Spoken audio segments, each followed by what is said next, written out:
This is about the second page of the first cello suite transcribed for guitar, and we're looking at, I guess it's a Russian arrangement. I'm sorry, I don't speak Russian, but we're starting at around measure 13 here in the score. I'm just going to point at it so maybe you can focus on that. That's where we're starting, and we're going to take it up pretty much by the big cadential point in that chord here, kind of like an A minor seventh with a G, with the seventh in the bass. We're starting here on second position. You have 3 for your F, 2 is grabbing your A sharp, and C grabs your A sharp, so you got F sharp major chord. Yeah, that's index, middle, and then your right hand hooks the first string. So you got this duality of the right hand, right? Forward, forward, backwards.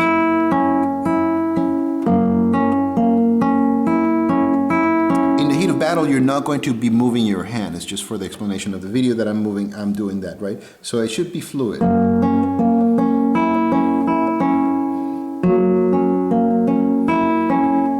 However, the last C sharp is not played by 1, but should be played by 2. The reason for this is where I tried to avoid that bar. Right? So 3 pulls to 2. 1 and 2 are half stacked. They're in the second position, second fret. 1 is on the B of the 5th string, 2 is on the C sharp. Pull 3 to 2.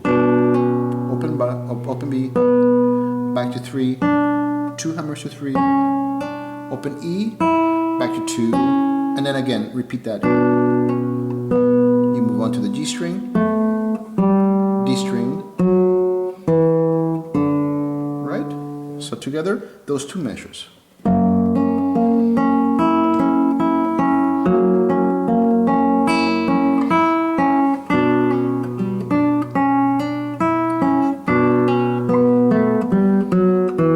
Had a ghost note in there, sorry. So you find yourself in second position, right? 3 is on the C sharp of the 5th string. 4th fret. Then on the 5th fret you get your G, and 1 is taking care of the A, right? So thumb, index, middle, index, middle, index. Sorry.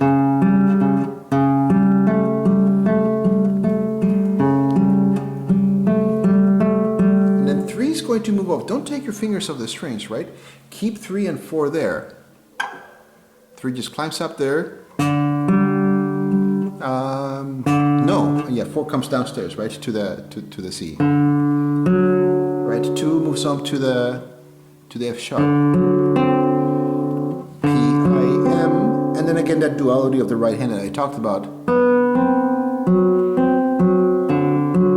P, I, M, ring, middle, index, and then your bass is on the 6th string.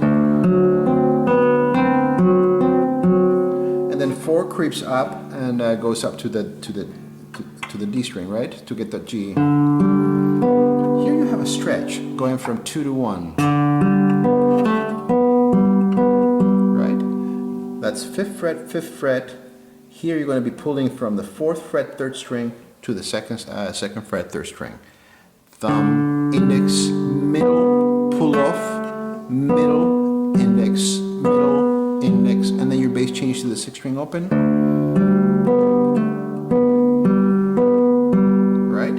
And then you can really get away with doing a mini bar. Your index is right there, so let it collapse onto the first 2 strings. Your bass is the D string. 2, 1. Then D bass. And then just slide that 2 over to the 2nd fret and set up 1 on the 3rd string, pull off, land back on, 3 on the 2nd string, 2 B, 3rd string, 2 O, 4th string, 4, 2 O, 5th string, 4, 2 O. Then you're going to change position, you're going to find yourself on 6th position, 1.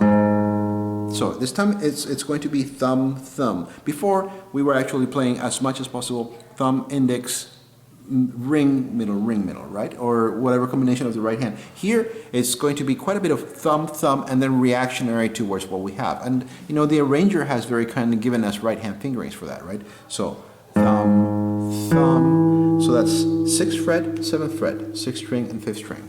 Then your ring finger grabs the 2nd string, middle finger, or index in this case, yeah. It makes more sense to do the index. Now I'm going to withdraw 1 and 3 there. Right, so index, middle. They're both on the 6th and 7th fret of the 3rd string, right? Ring grabs the 2nd string. And that's a trick about this fingering. You want to go always to the 2nd string for this part, right? Thumb, thumb. Just for the sake of you viewing the video, I'm going to withdraw 1 and 3. Open, 2, sorry, with index. 2, 4, ring, index, middle. Now I'm going to do it the proper way. It's nice to actually keep that G sharp ringing, right?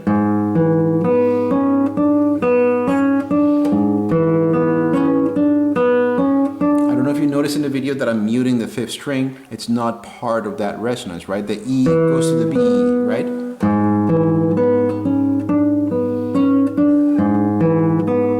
Otherwise things get a little bit muddy. You would hear this. And you're just confused which one is the bass, this or that, right? Why are they ringing together?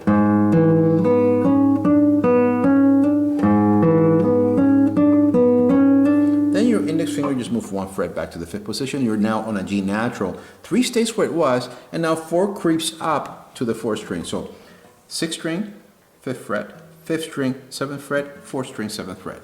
And again, like before, thumb, thumb, index. And then, like before, the B string with the ring finger, right? Index for the 4th string. Index, ring, middle, so thumb, thumb, index, ring, middle, index, ring, middle, you repeat it.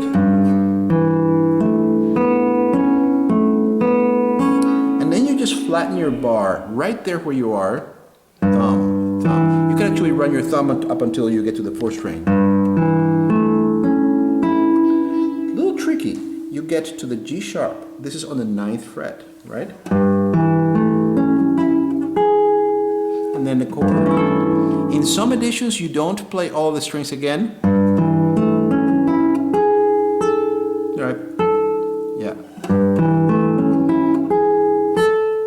Right? And you just let everything ring. Or you get back inside for the chord. I think it's maybe redundant a little bit. I would just do withdraw the G sharp on the pinky when you hit the 1st string, because it has a leading tone effect, right? And then you go back to 2nd position.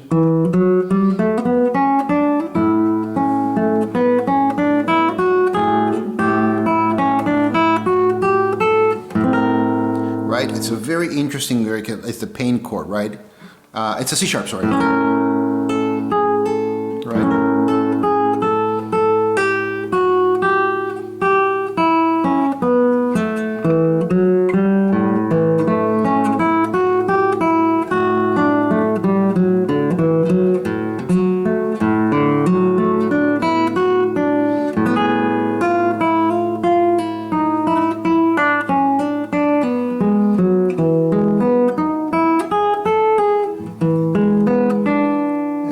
Yeah, it's a D natural.